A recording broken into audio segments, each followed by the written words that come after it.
Um dos temas de vídeo que eu mais gosto de trazer aqui no canal é o Recriando Games. Eu gosto tanto que eu tô recriando 3 jogos diferentes ao mesmo tempo. E dentre todos os games que eu sempre quis recriar, existia um gênero em específico que me chamava a atenção. Um gênero que muitos amam, muitos odeiam e que eu particularmente tenho arrepios. É claro que eu tô falando dos jogos de terror. Existem infinitos deles. Uns eu joguei, outros eu pretendo, uns eu não quero. E eu sempre me perguntei em como seria trabalhar em um jogo desse estilo. O quão difícil seria? Será que eu conseguiria? Bom, hoje é o dia de descobrir. E que melhor maneira de se fazer isso, se não recriando Poppy Playtime.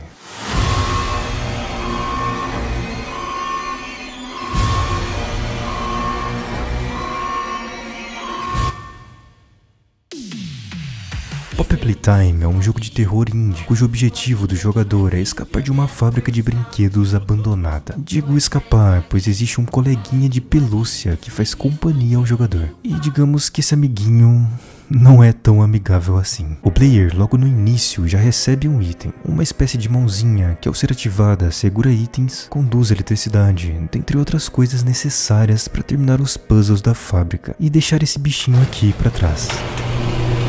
Desculpa, é só para exemplificar. Como todo vídeo sobre criação de games, chegou a hora de falar das engines, que são, resumidamente, programas que auxiliam e simplificam a criação de um jogo. Recentemente, eu ando utilizando muita Unity, que é bem legalzinha até. Ela é fácil, rápida e lhe permite usar códigos nos seus projetos. Mas como você pode ver, os gráficos desse jogo aqui não dá para Unity não. Então eu pesquisei por horas até descobrir qual é a engine usada no Poppy Playtime e descobri que é a Unreal. A Unreal é um dos motores gráficos mais aclamados ao que parece. Muitos jogos bons foram criados aqui, inclusive o tão famoso Fortnite. E assim como ele, a Unreal também é da Epic Games. E para usar é muito simples. Você só precisa criar uma conta na Epic Games, baixar e começar a sua incrível jornada a... É sério que não tem códigos?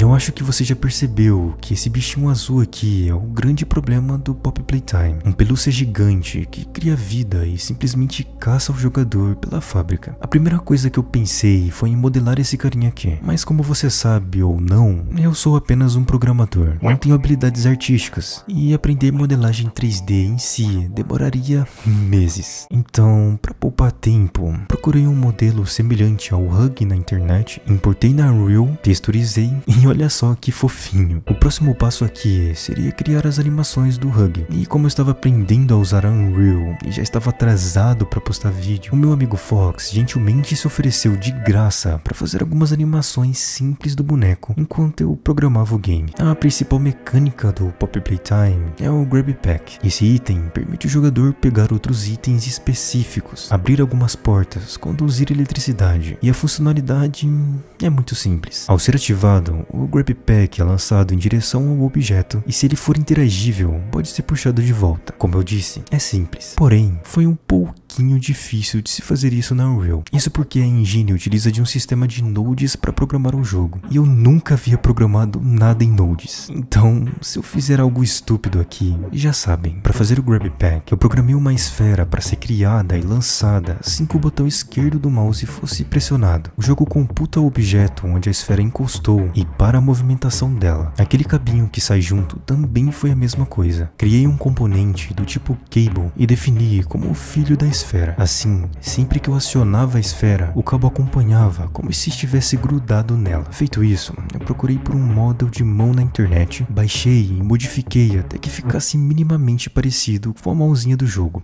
Ah, vai. Até que ficou elegante. Depois de posicionar a mão junto com a câmera, eu voltei aos nodes e criei um evento para que assim que encostasse em um objeto, a mão se tornasse parte dele. E também um outro para puxar a mão junto do objeto assim que pressionado o botão esquerdo do mouse novamente. Dessa forma, eu poderia trazer objetos interagíveis quase que igual ao jogo. Tá um pouco lento, eu sei, mas eu arrumo isso depois.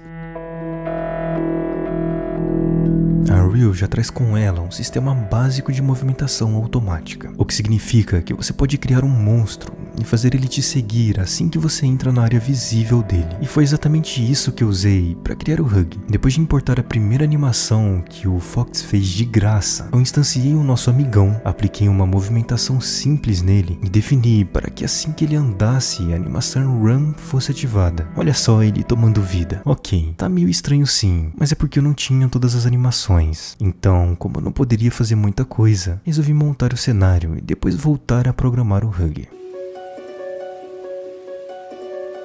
Nesse ponto, eu sabia que recriar a fábrica inteira do jogo seria impossível. Isso porque eu não sei modelar 3D e muito menos tenho os modelos usados no jogo. Para resolver isso, eu decidi criar o meu próprio Pop Playtime, um diferente, do meu jeito. Comecei criando um chão 200 por 200 e texturizando como se fosse feito de blocos de concreto. Eu sei que tá colorido, mas já muda. Procurei por fábricas no próprio site da Unreal, encontrei um template grátis, baixei e comecei a montar um cenário simples. Coloquei o teto, as paredes, iluminação, escadas, plataformas para todo lado. Texturizei tudo bonitinho e voltei a mexer no Hug. Criei uma área de movimento que indica onde ele pode ou não andar e comecei a criar o coração do game. No Pop Playtime, o jogador deve prosseguir em vários quebra-cabeças pela fábrica, mas como eu não tinha muito tempo sobrando, resolvi criar apenas um puzzle. Funciona assim: o objetivo do player aqui seria chegar ao elevador enferrujado no final do galpão. Porém, como ele está localizado em um lugar alto, o jogador é obrigado a passar por todas as plataformas do galpão até chegar nele. Essas plataformas são bem altas e não podem ser acessadas livremente. E para fazer isso funcionar, eu precisava criar objetos para o jogador mover com o Grab Pack. Então, para resolver esse problema, eu criei esses blocos gigantes aqui, incandescentes. E é aí que entra a principal mecânica do jogo.